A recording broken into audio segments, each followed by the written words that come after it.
We talked about this case out here in Southern Ohio, where the guy had said he killed a record-breaking deer. And this is the deer he killed. It's an 18-point. It's got a 206-inch rack. And for those of you who don't hunt deer, this is freaking massive. This is huge. This is huge. This is a bruiser. This is something I would love to have. So anyway, if you guys didn't understand how they measure the rack, 206 inches, you literally take like the tape measure and you lay it along the tines and you measure each one out. You measure them all out. And then you measure the points on them. But that's how they get the totals. I mean, but like this is a big old boy. Now, why did this guy get charged with crimes? Well, because he was poaching. He stole it off someone else's land. He was using lights to do it. So those are all problems. You're not allowed to do that. In addition to that, he had multiple felony charges because when you kill a big deer like this, the companies that like whatever brand bow you're using is going to make you like their spokesperson because, believe it or not, chat, this is how it works. Like, use this bow and you can kill a big deer like me. Use this fishing rod. This is my fishing rod I use to catch that big fish. The companies that this guy, whatever he was using, there are endorsements. There's all kinds of money. Remember the felony fishermen we talked about that were using lead weights in the fish they were catching up here on Lake Erie? They were sponsored by multiple companies because they were perceived to be very good at what they did.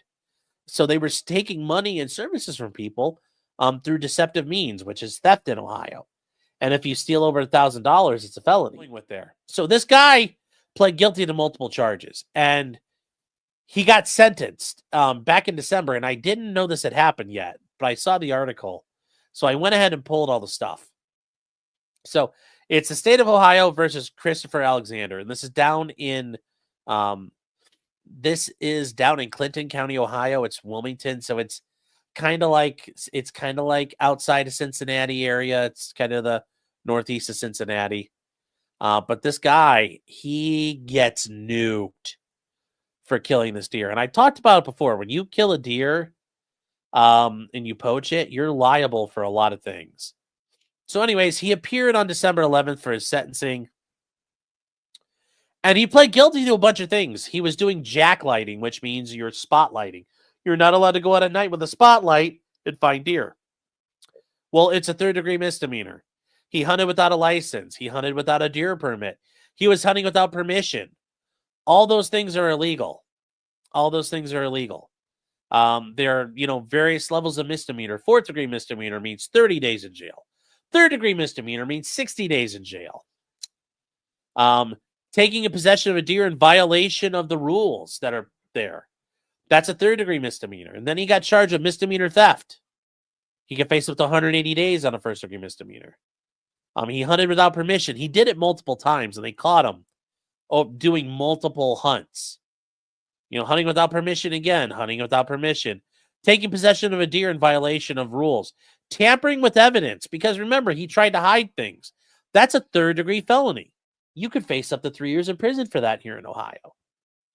He got charged with falsification, providing false information to the police. A first-degree misdemeanor, another 180 days. Illegally selling or possessing deer antlers, a fourth-degree misdemeanor. And then finally, theft, felony theft, a fifth-degree felony for ripping off the companies. He could face anywhere from 6 to 12 months on that. So the court goes through everything, and it says that consider the record, oral statements, a pre-sentence investigation report, terms in the negotiated plea, the assessment from STAR, and in Ohio, that's basically a rehab jail. It's called a community-based correctional facility. And they work with people and basically will send you locally to get treatment and work on things instead of sending your ass to prison. It's something the state of Ohio does, working in conjunction with local county governments. Now, they talk about the purposes and principles of sentencing, the seriousness and recidivism factors, the need for deterrence, incapacitation, rehabilitation, and restitution. So after that, here's what happened to this guy. He's got a 5-year term of probation. 5 years is the maximum length of time probation in Ohio. Regardless of your felony, regardless of your crime, you could only be on probation 5 years. But that said, for a misdemeanor, you could be on probation for up to 5 years. It happens. Now, here's where it starts to hurt. He has to make restitution in the amount of $1,000 through a couple of these different counts, and he shall deposit it with the clerk of courts no later by the end of the business tomorrow, payable to the poacher tip line to encourage reporting of deer poaching or other wildlife crimes. So the tip hotline is the snitch hotline, and they pay out for that. And then they charge you and make you reimburse them for the money they paid out for the snitch tip. He then owes $2,000 to KSE Sportsman Media as part of the Sportsman's Group for KSE. And this is a company that sponsored him and gave him stuff. He then owes $4,625 payable to the State Wildlife Fund. And then ultimately, chat, and I've talked to you about this, when they determine the antler spread of your deer, they calculate a monetary value for it. And I had a client, about a year ago now, actually about a year and a half ago, he got caught hunting a deer where he wasn't supposed to be and doing things he wasn't supposed to do. And thankfully his we actually were like only for like a couple $1,000. Like, well, it was pretty chill. Like, they weren't bad about it. But this guy owes $35,000. $35,000 for the goddamn deer. Plus the $4,000 means to the Ohio Department of Wildlife, $39,696.73. He also agrees that no hunting license shall be issued to him in the future unless he satisfies this amount in full. I guess homie's going to be learning how to fish soon. He's going to be learning how to fish soon. Now, he's not going to be able to pay this all back in 5 years. I mean, like, he'd have to start making probably $150,000 a year to be able to just start cutting off $7,000 at a time to pay down this thing. He won't be done by the end of it, but he will never be allowed to have a license until it's satisfied. So he has until the day he dies to pay it off. But until then, he will never be allowed to possess a hunting license. The state of Ohio will never issue him one until he pays it up. But even after the 5 years is over, the court will have no authority, but the Department of Wildlife will. He's further ordered to pay a total fine of $1,000 as follows: $500 under count 10, $500 under count 15, and paying that to the Ohio Division of Wildlife, care of the Wildlife Fund. He's ordered to pay all court costs. Okay, well, at that point, it's not a big deal. His hunting license is suspended and revoked for a period of 10 years minimum under the Ohio Revised Code. So let's say he wins the lottery this year. He still won't get it back. He's got a minimum 10-year suspension. And in addition to that, he's like, well, maybe I'll go somewhere else. He shall not have any hunting privileges in Ohio or any other interstate wildlife violator compact member states. He is not allowed to go to other states, and the other states have compacts. And in many states, when you apply for a hunting license, if you guys don't hunt, you have to state, have you ever been convicted of a wildlife violation? And if you say yes, they pretty much deny you. So he's not going to be allowed to, and the other states don't because they don't want guys running around poaching everywhere. So they all agree not to help poachers. The loss of hunting privileges includes no hunting on public or private property and property under the landowner exemption, which in Ohio, you can hunt deer, and you need normally a license to hunt deer. You need a hunting license and you need a deer tax. Well, if it's on my property, I don't, the rules are not the same. You don't need a hunting license or a permit when you're hunting your own property. Now, that's a good thing, but it doesn't work. He doesn't get that exception. The court's saying, I'm not allowing you to do that.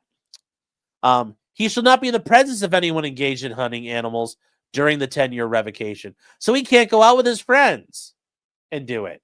He can't just I want to sit in the tree stand or I want to sit in the blind. Nope. You're not allowed to go do shit in the woods. He agrees to forfeit any interest in all the property seized, including the 18-point deer antlers. That was an 18-point deer, chat. And going back to it, some of you are saying, well, how's that an 18-point deer? Well, there's obvious things like point, point, point, point. But this is a point. That's a point. That's a point. That's a point. That's a point. Point, point, point, point. You get to 18 very quickly. All those little nubs and bits and bobs. When you hear about a guy killing like a 30-point deer, it's because it's got all these growths on the antlers. So it's a thing. It's a thing. In addition to the community control sanction, the court imposes a 6-month jail term. The defendant is released from custody of the state, but is ordered to report to the county sheriff no later than December 28th, where should he be remanded to custody for his remaining jail term. Now, however, he's got 3 days, and then it'll be suspended upon completing a 6-month stay at the community-based correctional facility. The Star Justice Center has evaluated the defendant and determined he's a suitable candidate for admission into such a program. And the bed will be available on New Year's Day. So currently now he is sitting in this treatment facility, and they work on what they call criminogenic thinking, making sure you quit making shitbag criminal decisions, but also certainly you probably have mental health issues and substance abuse issues. But basically they're gonna forcibly buck break him. And they say at that point the sheriff has to take him to Franklin Furnace, Ohio. That's way down on the river. And they will take him to the facility, and he has to complete the program. Failure to comply with the terms will be a violation of community control. And remember, community control is probation. And they say that if that were to happen, the court will deal with that. And they say if the timely conveyance cannot be accomplished, they will take him back to the jail. And they say if a medical emergency occurs, he'll be eligible for a furlough, but he'll have to be returned. And they'll say he has to complete any and all programs the authorities find necessary. He has to do everything he's told. Throughout the entire control, he must not consume alcoholic beverages, possess illegal drugs, or move his residence without notifying his probation officer. He must abide by all laws and remain of general good behavior. He must submit to testing for alcohol and drugs as determined by his PO. He's got to pay his probation fees, and they talk about all of that. He's not being ordered community service. If he can't pay his fines and costs, the court can do community service, credit at $15 an hour because it's minimum wage. And then the court from time to time may modify this. And they may punish him by imposing a period of supervision which is longer, a more restrictive community control sanction. And that's how probation works. If you violate it, the court can make you do more time, but he can't. He's maxed out at 5 years. The court could put him in jail or make him do extra things, or he can get a prison term of anywhere from 9, 12, 18, 24, 30, or 36 months in prison, and 6 to 12 months in prison for the other felony. Now, some of you might say, well, does that mean he's facing anywhere up to 48 months of prison? No, he's only facing 36. In Ohio, that's going to be considered a concurrent sentence because he didn't say they'd be stacked.